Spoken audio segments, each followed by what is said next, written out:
থামেনি, এদের আহাজারি এখনো আকাশে বাতাসে ধ্বনিত হয়।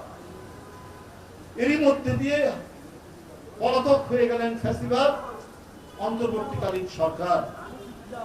কারণ গণতন্ত্র ধ্বংস, ভোটাধিকার হরণ, মানুষের কথা বলা যায় না, ভয় ভীতি আমাদেরকে প্রতিনিয়ত প্রতিক্ষণে আমাদেরকে তাড়া করে বেড়াচ্ছে।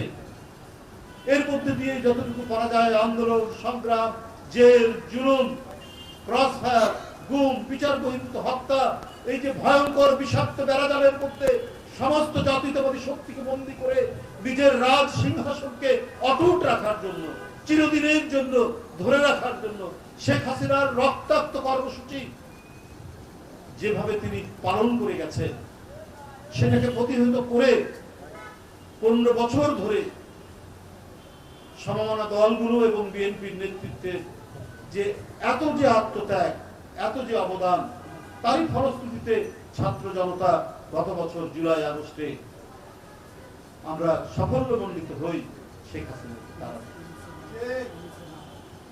তো এগুলো কি শুধুই বৃথা? আজকে অন্তর্বর্তীকালীন সরকার তারা ক্ষমতায় আছে যে 60 লক্ষ মামলা আমাদের নেতা কর্মীদের নামে।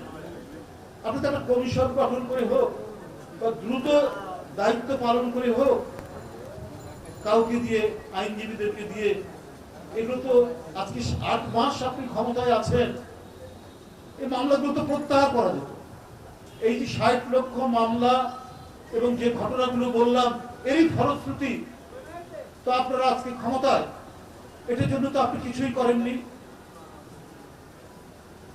কেন আজকে আজও আমাদেরকে কেন আদালতের বারান্দায় বারান্দায় ঘুরে বেড়াতে হবে? আমরা ভারত থেকে আমরা সালাউদ্দিন সাহেব, আমাদের স্ট্যান্ডিং কমিটির মেম্বার, সে ফিরে আসবে।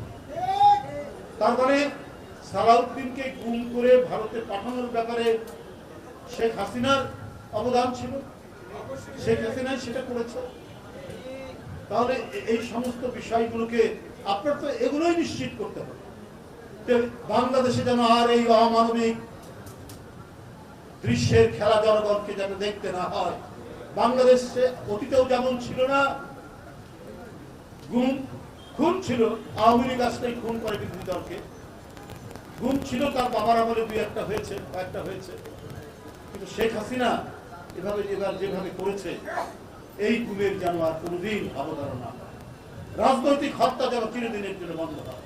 সে সমস্ত কাজগুলো আপনারা কিছুটা উদ্যোগ নিয়ে দেখান, যাতে অবাধ সুষ্ঠু নির্বাচনে যারাই ক্ষমতা আসবে তারা সেই পথ ধরেই কাজ করবে। আপনাদের সকলকে ধন্যবাদ।